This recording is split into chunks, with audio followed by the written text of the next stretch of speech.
Morning. How are you? Good, I hope. I'm going to wait to take a sip of coffee later, but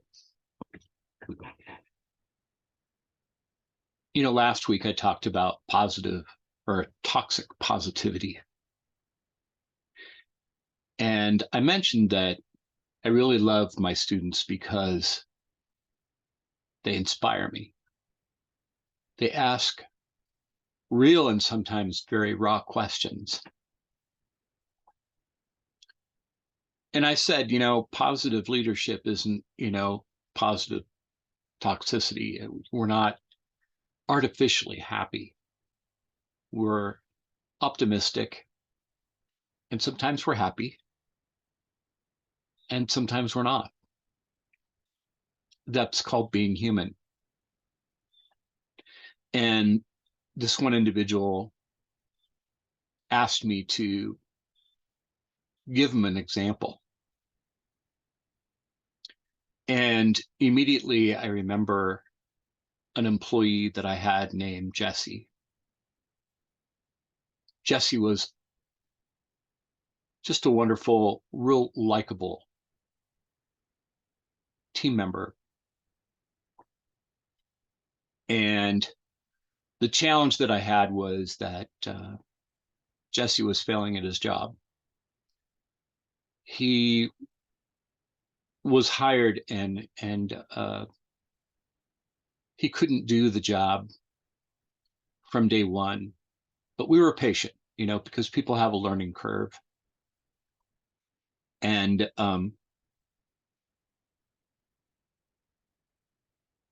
he never was able to do the job that he was hired for. And the supervisor that reported to me came to me and said, look, it's really hard to keep Jesse here because it's so obvious that he is not able to perform. And then we've got good performers that are getting paid the same as Jesse. And I think it's building some resentment. And so I said, well, let me talk to him. And I sat down with Jesse and I said, how are you doing? How are things going? And at first he wouldn't even make eye contact with me. He knew. And it was hard for him to be a low performer surrounded by people who didn't seem to be challenged by the job. And he finally looked at me and said, I don't know if I can do this much longer. I'm really working hard. I'm really doing the best that I can, but it's just not enough. And I said, well, stick with it, and I'll, we'll keep in touch. Let's talk on a regular basis. And in my head, I'm like, okay, what do we do? Do we have another position within the organization that Jesse could be successful at? Because I want people to be successful. When people feel successful, then they feel happy. They feel fulfilled. And that's what I want on my team, is people who are happy and fulfilled in the work that they do. And I feel responsible when they're not. We didn't have another job for Jesse. So I went to Laura, who was our HR director, and said, hey, Laura, I need help. There's an employee that I don't think there's anybody on our team that doesn't, it's not a personality conflict. Everybody likes Jesse. He's not able to perform his job. I don't feel good about just letting him go. There was just something inside of me that was resisting that.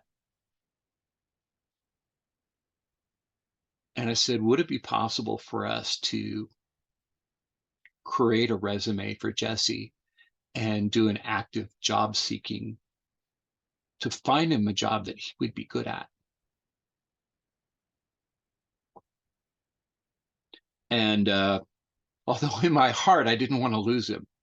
That's how likable of a person he was. And I didn't want to hurt him.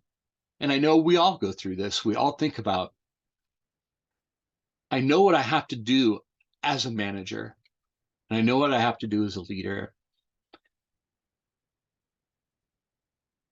But something inside me is just resisting letting this person go. And so Laura and I had a long conversation. She said, yeah, well, we'll create him a resume. We'll get an idea of his strengths. And I've got access to a network of people that should be able to find Jesse a job. And so I sat down with Jesse and I said, look, you're not happy here. I know that. And I want you to know that it's not because you're not performing, although that's probably part of the reason why you feel the way that you feel. But I spoke with Karen in Human Resources. Oh no, I'm sorry. It was Laura at the time. Laura in Human Resources. And we've created a resume for you.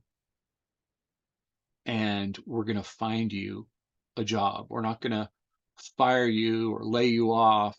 We're going to find you another organization where you're a fit, where you can be happy, where you can feel fulfilled. Because our jobs as leaders is about humans. It's not about job functions. That's a managerial thing. And his eyes teared up. And I said, Jesse, we need you to transition, not because you're not a good person. Quite honestly, this is the hardest decision I've ever had to make. I don't want to let you go, but I want you to be happy. That's the most important thing.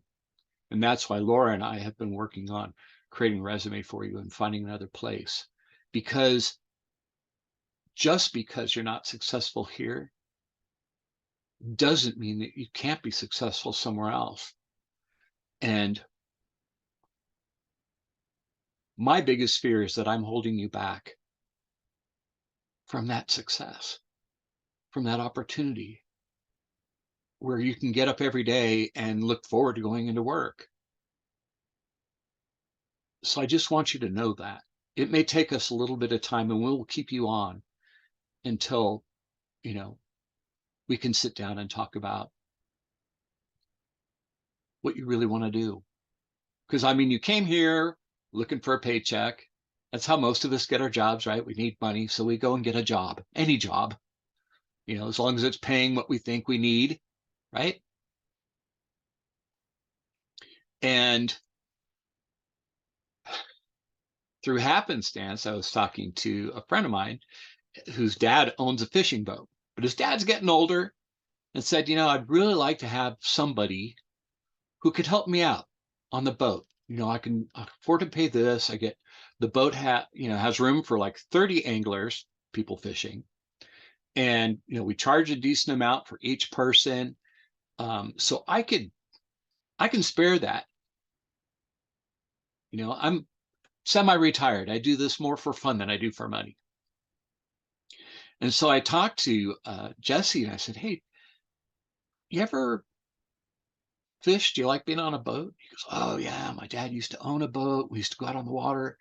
This was down in San Diego. So there's, the beach right there. I said, I think I've got a job for you. And so I asked my friend's dad to come over to meet with us. And he sat down with Jesse, and Jesse was super excited. Oh yeah, I've done this. And he knew a lot more than I thought he did about fishing. And so Jesse got a job on the fishing boat. He loved it. He loved it. He even sent me 2 passes for a half day trip to go fishing. And he came into work to give me the passes, and he looked totally different. I mean, besides the fact that he had a tan now, but he was just totally in his element. And it made me feel good. I was so happy because he was happy. And I think as leaders, that's the route we need to take. We need to remember that we're in the business of people. That if I had held on to him, I would have been holding him back from this opportunity that was out there waiting for him to show up, and that he can go to every day happy and fulfilled in the work that he does. So I want you to remember that as a leader, that it's not our responsibility to fire somebody, and be mean or feel bad about it. We have to think of the fact that we may be holding somebody back by not letting them go from the job that they always dreamed of having. But we just have to go the extra mile. Instead of just saying, here's your last paycheck, good luck. We just take one step further and see if we can't find that person a home, right? Because as leaders, we're in the business of humanity as well as meeting the metrics and the numbers. Something to think about. From that point forward, I said, I've never, ever fired anyone. I've provided them with the opportunity to be successful somewhere else. And that's something to think about. I look forward to seeing you Wednesday for After the Coffee. Have a wonderful week and lead well.